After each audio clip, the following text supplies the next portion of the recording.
Hey guys, the founder here from CryptoMoney.Academy.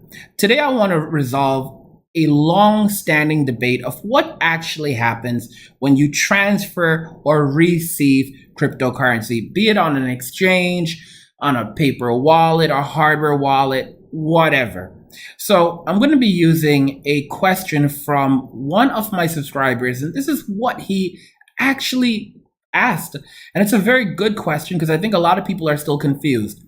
So he basically asked a question for Crypto Money Academy.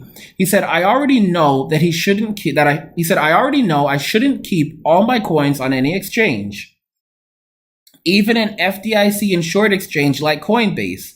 Basically, you buy the coin, wait for it to arrive, and then transfer all of it to your hardware wallet. Here's what's confusing to me.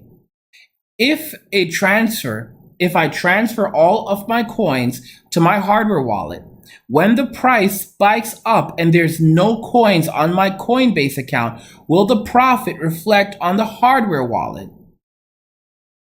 I would use Coinbase to see the percentage increase, but if there is no coins there, how am I to see the profit? The hardware wallet doesn't show any graphs of the fluctuations. I would think to keep a very small amount on the exchange. When the price goes up, I transfer portions to my hardware wallet, BitPay/ShiftCard, and leave the rest. Oh, by the way, I also invested in a Ledger Nano S.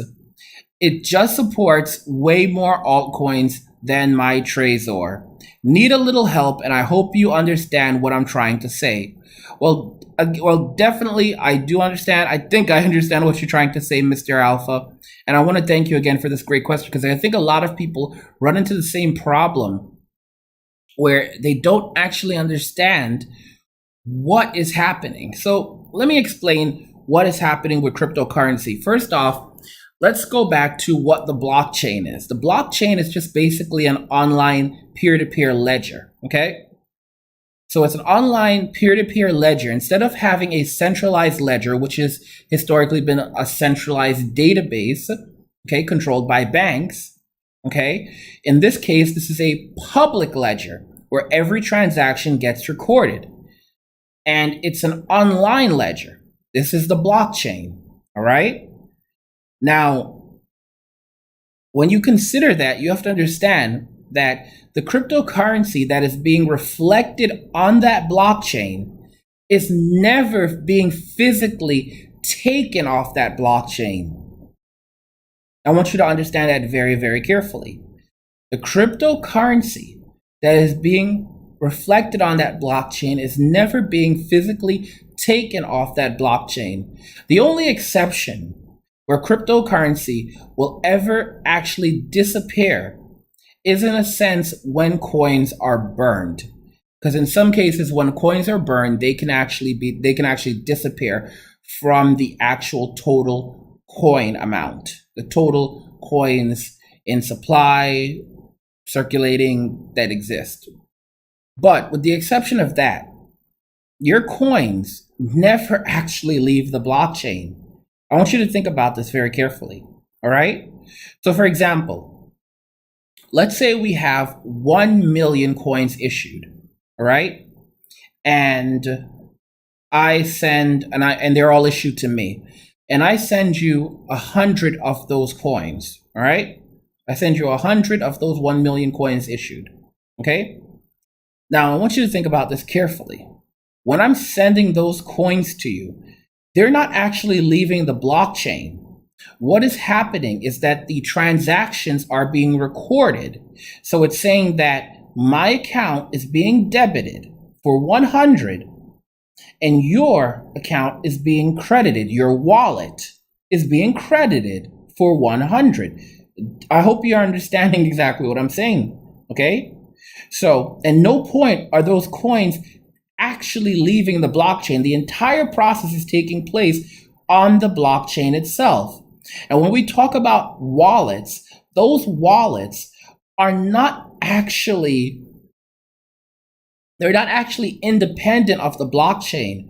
Rather, those wallets are all generated on the blockchain. And when you use something like, for example, MyEther wallet to access your altcoins, you're actually just using a gateway that allows you to access the blockchain, to access the wallet that was generated on that blockchain, that can talk to the blockchain. All right. You're basically just using software that can talk to the blockchain, but that software itself is not the wallet and it is not the blockchain. Okay. It's a bit, it can be a bit confusing. So for example, what you're seeing is I sent you 100 coins and they got deposited to your account. Well, the reason why why we call it a blockchain, and the reason why it's crypto, is because it's peer to peer. So for example, there are multiple nodes that are verifying those transactions. Okay. And there's a public ledger showing the history of each of those transactions. So we can basically avoid things like double spending most of the time. All right. But you have to understand that your money never actually leaves the blockchain. All right. So if you have, let's say the value of 100 coins, that I've sent to you goes up from a penny to $1. All right. And you have those coins now stored on a hardware wallet.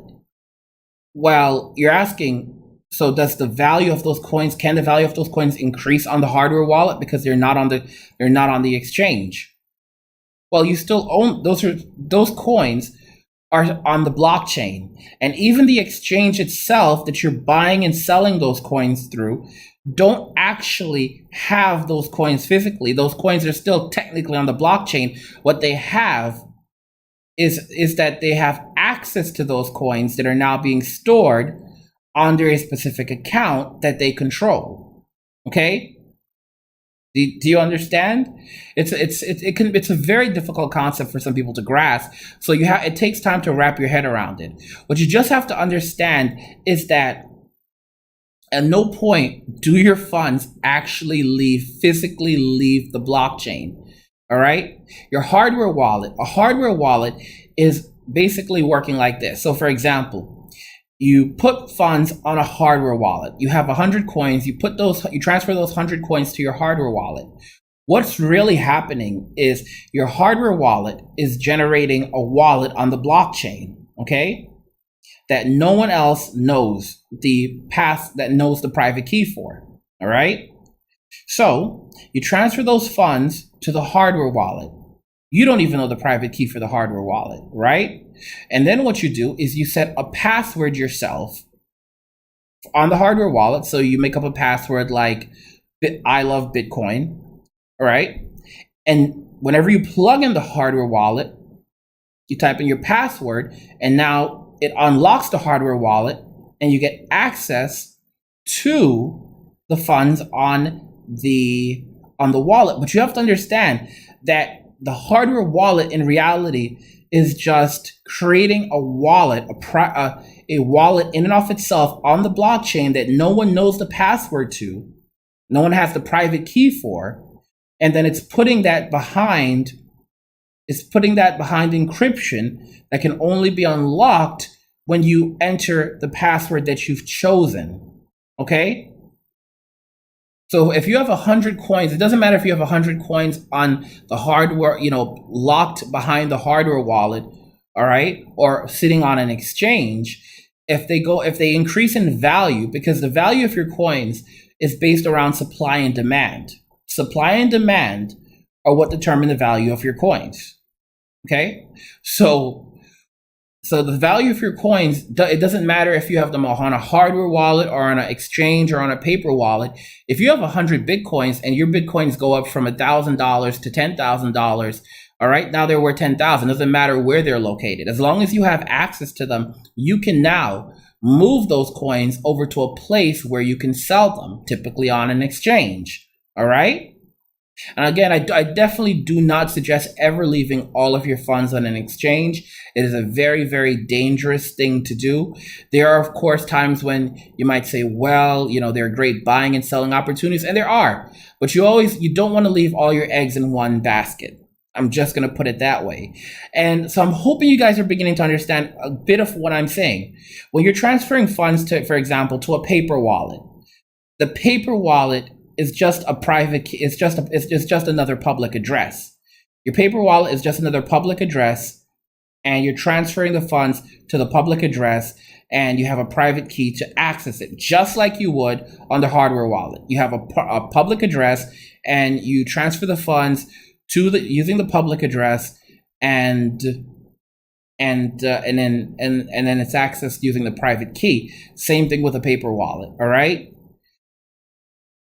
The paper wallet works a little different in the sense that that you often get a QR code, and with the QR code, people can scan it and then send funds to your wallet more easily. Okay, so for example, if you have a paper wallet and you want someone to send funds to your wallet, you can just flash it, and they can scan it with their phone. They can scan the QR code, and then they can send how much ever funds they want to that paper wallet using that QR code. All right. So the hardware wallets, paper wallets, all of these wallets, they kind of give you an illusion of believing that these funds actually exist within the wallets themselves. But the wallets are just software that is allowing you to access the account, okay, the public address where the funds are actually stored on the blockchain itself. Yeah, I know. It can be a little bit confusing, but you just have to take time and wrap your head around it a bit. Guys, don't forget that you can learn more about this by taking the Introduction to Cryptocurrency course. Again, see, like I said, you can end up losing lots of funds if you don't know the basics. If you want to play the game, you got to know the rules. You can head over to our website, which is cryptomoney.academy, to take the full course. And you're going to basically learn everything you need to learn about cryptocurrency. You're going to learn the basics. You're going to learn trading strategies. It is going to prepare you to really take the lead in this field. But again, before you can play the game, you need to learn the rules. So this is cryptomoney.academy. The link is in the description of the video. Just click on the courses section, click on any of the courses links. It'll take you over to the courses section. Click on Introduction to Cryptocurrency, and you can just buy the course. It's $100 right now. This course goes for up to $3,000 in a lot of other places. All right, we've already had a lot of students take the course.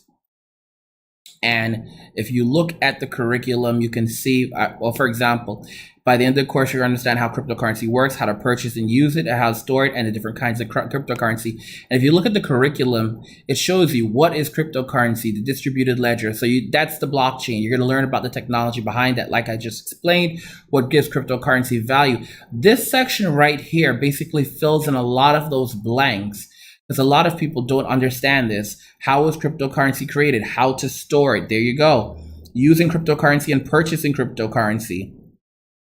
Introduction to decentralized apps, crypto and the Internet of Things, initial coin offerings, whether or not you should be participating in those. You can make lots of money through initial coin offerings, but you're also taking lots of risk if you don't know what you're doing.